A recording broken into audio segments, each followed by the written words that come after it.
folks. It's 2019! Ladies and gentlemen, Ladies and gentlemen, it is so good. We reviewed so many good guns and bad guns in 2018, and you know what? We have so much more to review, and God is my witness, we will review them. So, ladies and gentlemen and let's go ahead, find a good gun, and let's review it, because by God, I have been wanting to do this. So, let's go ahead, get on the laptop, let's fucking do this, No!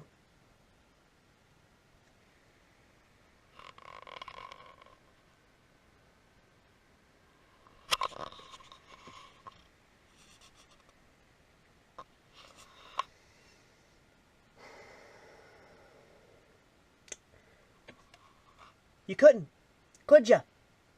You couldn't let me have one good thing. This is why I can't have nice things!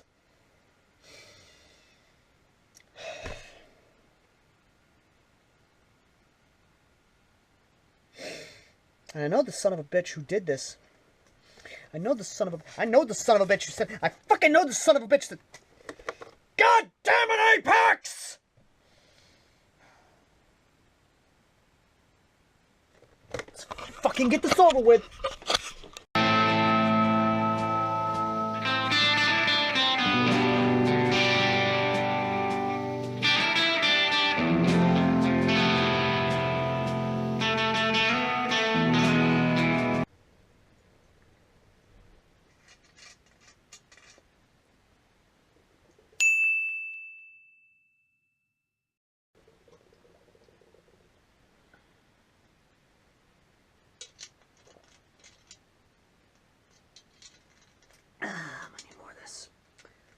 So I was told that the new year, we're starting off with a bad gun. We're starting off with a gun from UKARMS.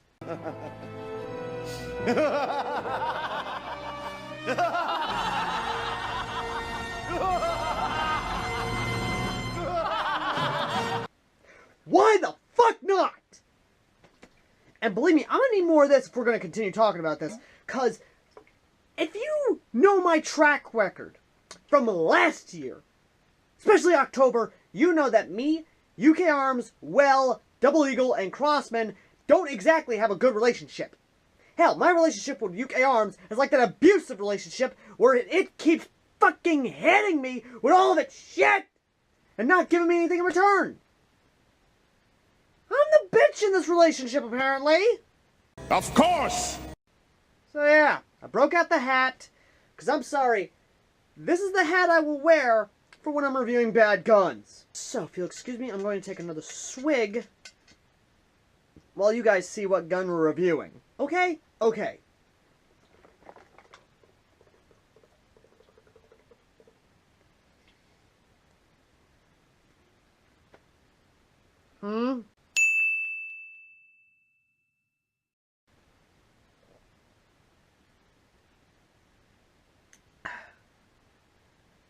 I'm sorry, what? I'm sorry, what? What? What? What? Hold up. You're telling me UKARMS makes a Springer revolver like UTG makes a Springer revolver. I'm gonna set this down, because I need to be semi-sober for this. And they make a silver one, too. And all the instructions are on the back. How interessante. Now, before anything, I want to see if there's any bad English here. Pull back wheel lock. Release the revolver. There's the first one. Insert 6mm BBs into bullet. Insert bullet into revolver. Okay, that's not bad in terms of grammar. Push back the revolver. Pressing the hammer to load, pull the trigger and shoot. Okay, that's actually decent grammar. Pressing wheel lever, remove the shells. That is some seriously bad grammar there, my friends. You really do need to work on your grammar. But apparently this is 20 bucks. Yes, you heard correctly. Apparently this is $20. So, opening it up, we see, a decently sized revolver. I was expecting a mini revolver. We get not a pink slip, but an actual yellow slip. So they actually gave a little bit of a damn for this thing. We have 2 extra shells, a semi-plastic, kind of reminding me a lot of those ASG type deals, like the gas guns, where it actually came in this sort of style. But yeah, pulling this out and setting this to the side, mind you, it's actually a competently built revolver. Like, what the fuck? The grips aren't as bad. There's a nice little cutout here for when you're actually doing this, and you can actually... What the hell? What? What the fuck? What the hell? I'm sorry. I was expecting shit. Not decent. Okay, So the revolver itself does have a cylinder. Not double action, so there's that. Pulling back on it, we actually get to see this. And instead of loading it from the front, like most shells, you actually load it from the back. So like the best way I can describe these shells is it's sort of like the new shells that came out with the Colt Single Action Army that Elite Force made. Which is interesting because that raises a question. Even then, the shells and the cylinder... Hold on a second. Let me grab the revolver. I had a revolver around here a little while ago. Where did I set that revolver at? Okay, so looking at it, the cylinder is actually somewhat the same, but they're bigger diameter than the wind gun or other gas revolvers. And the shells, I'm rather curious because, and this is just my mechanical mind speaking, mind you, but if you could actually, in theory, mind you, remove this cylinder and replace this cylinder. But the way it's designed, it looks like, yeah, no, you're not able to remove it, unlike this one where you can remove it. It's actually attached to the actual base, so that's interesting. You could probably 3D print a new thing in there to actually do that, but till then, let me grab a shell out of this. And let me try something, because I'm really curious if this is possible, because I'm rather interested. So let's take a shell out of this. Let me look at this real quick, because this is mechanically interesting. Diametrically speaking, they're the same. Same diameter shell, just this one's a little shorter at the tip than this one. So does that mean it could actually...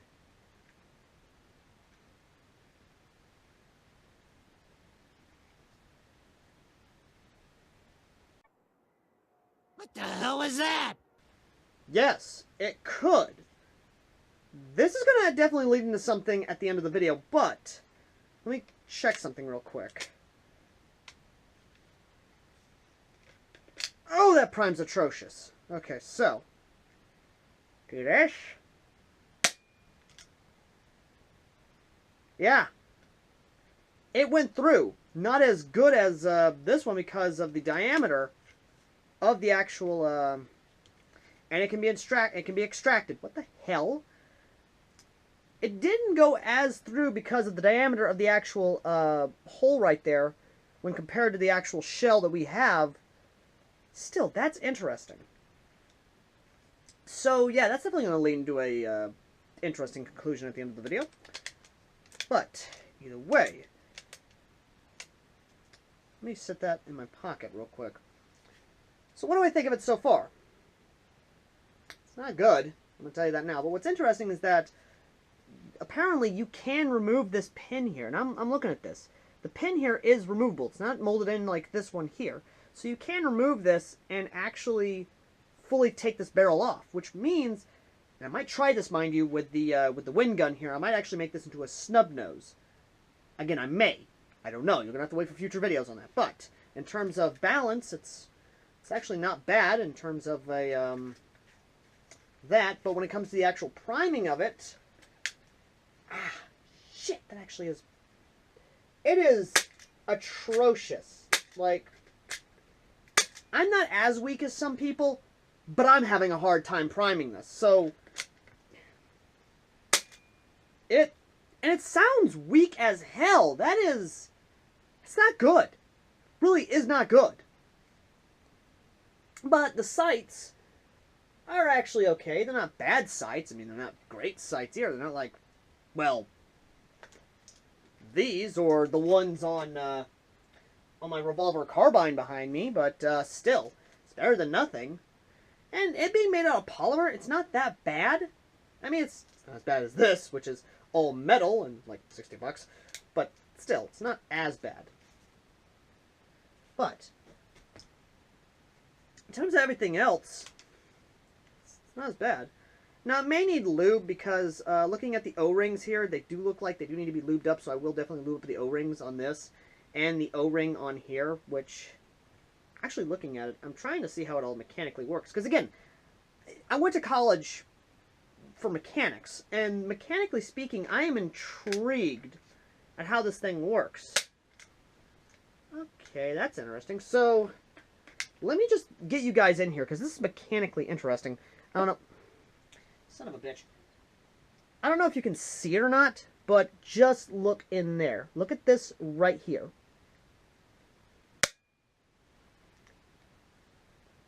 It definitely does come out and meet with the O-ring there, so that's interesting. And what I think it's doing is it's doing like a, shit. Okay, so for those of you who actually know about Nerf, there is a Nerf revolver that works essentially like this. And what I think is going on, and follow me on this, just follow me, alright? What I think is going on is that when the hammer primes back, there is an internal plunger right here. And the internal plunger here actually has a tube that goes through here. Again, follow me, mind you. And whenever you prime it, which is why it's got the atrocious priming, because I think the priming system is not as refined as it should be. Anyway, basically with this gum down, the plunger presses down on this. And when released, the plunger, well, releases a spout of air. But the way it sounds and the way it feels, I think it's not that great. Again, I won't know until I actually open this thing up to see inside and see if we can't give it an upgrade in terms of a spring and make it a little better, which, again, the videos will be coming down in the future of that, but I don't think this is a bad gun. You'll find out after the chrono and the shooting test, but I've gone on long enough, and let's face it, this is something I think we all need to talk about and actually kind of be intrigued about if we're all mechanically speaking, mechanically inclined, but let's go ahead, give this the chrono, and let's actually see how this turns out, shall we? Alright, so I wanted to show you guys how to do this, because I know a lot of you are probably asking, you know, how do you lube up an O-ring?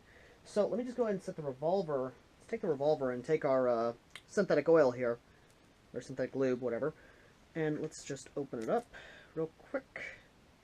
There we go. And what you want to do is you want to do just a small little circle in there, just a little circle. I don't know if you can actually see that. There we go. Just a little bit, not too much, just a little bit, like that, just a little. Now we'll set that right here, and we'll do the same thing for each one of these. Now I will turn you guys off, or I will jump cut. Anyway, more or less, just lightly squeeze your oil and just do that right there, okay? We'll be doing that for the rest of the shells too, and that's more or less how it's going to be. So, outside of that, once that's done, you can actually do this outside the revolver. When it's in the revolver, take the BB and just lightly, not too deep, just lightly do that and get a little bit of the oil on there. That'll definitely help out down the line. Either way though, that's more or less how it is, so let's just go ahead and get it all set up, shall we? Alright, all of them's been lubed up, everything's been lubed up, and everything's good. So, we are going to go ahead and insert the shells in here. And depending on the FPS and how it looks, I might not even take it outside.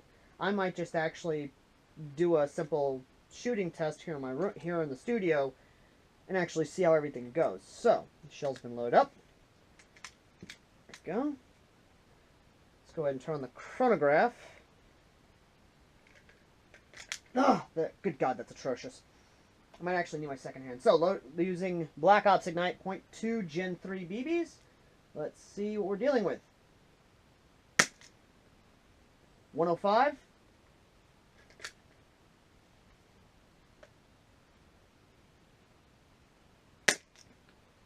88.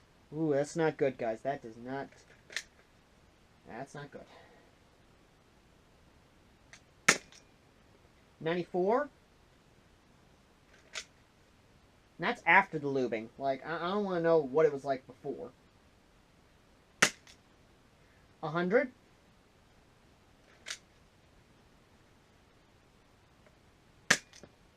88.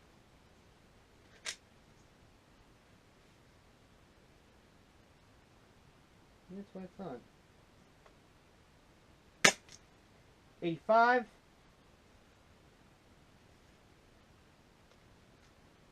And that's it. Okay, that's all 6 shot, guys.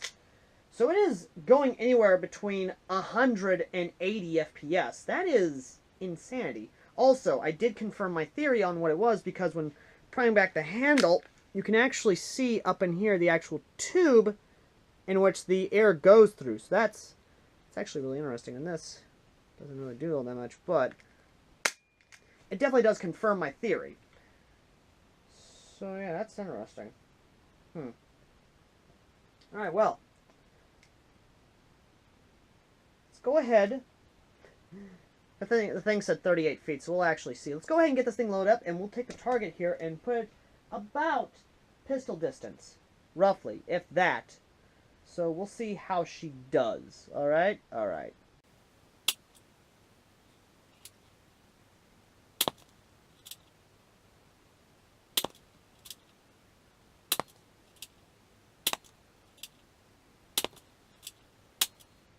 Okay, so, here's the thing, guys. The shells themselves are inconsistent. Even with the lube and everything to try and help it out, some BBs would just go right through and not sit well, and one literally just pooped out about, like, a foot in front of me. And even then, I had to bring the target back a little bit, because the closest I had the target was, like, 10 feet. If not that. Not even 10 feet. Good God. Like, 5 feet was the max range of this thing. And that's using .2s, not .12s. And as much as, I mean this in the most sincerest ways, it is shit, but it's got potential. Excuse me, what? Hear me out on this, guys, because you know me. You know I don't automatically say something's got potential unless I got something to back it up with. And believe me, I do. This could be so much more than what it is. What I mean by that is that this could be a really cool entry-level gun, or at least a alternative to the Springer revolvers, because JG already makes an electric revolver. Yes, you heard correctly. They actually make an electric revolver that's been out of stock on e-bike whenever it goes up. And here's the thing, guys. This could be a really cool thing. Make it to where it's somewhat metal, or have it to where it's a little better than this polymer body. Actually give us an ability to use, well, these. Because here's the thing. The shells in here are like 7.62 rim, while this is like 308, or 7.62 NATO. Because the way these are, you won't fit these in your standard gas revolver. But the way this is designed, it will be an interesting entry gun, in my opinion. Make it full metal, make it spring, but make it to where it can actually work. Make it $30, make it $40.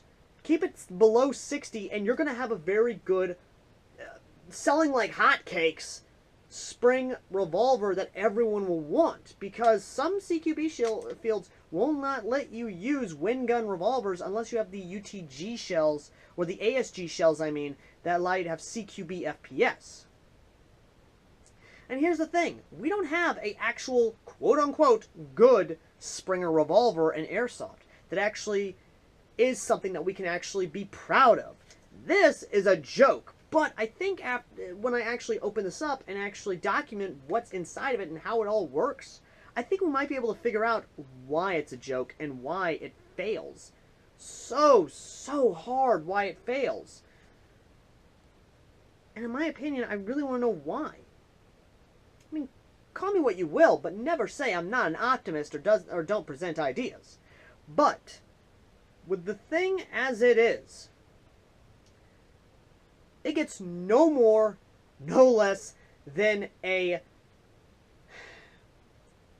gets a 2 out of 10. It is garbage. There's no way in hell you're going to be able to use this. There's no way in hell you're able to use any of this. The reason it doesn't get a 1 out of 10, an epic fail, is because of what it presents, the idea it presents, the actual concept of a decently well-built Springer revolver by other companies.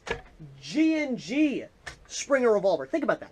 Think about that. A G&G built Springer revolver that uses wind gun shells or ASG shells. Or even Elite Force shells. Just take all my money. Oh, not this soon, not this soon. Ah! A Elite Force Springer revolver. I mean, hell, they already have a gas revolver that uses the same style of cylinder release.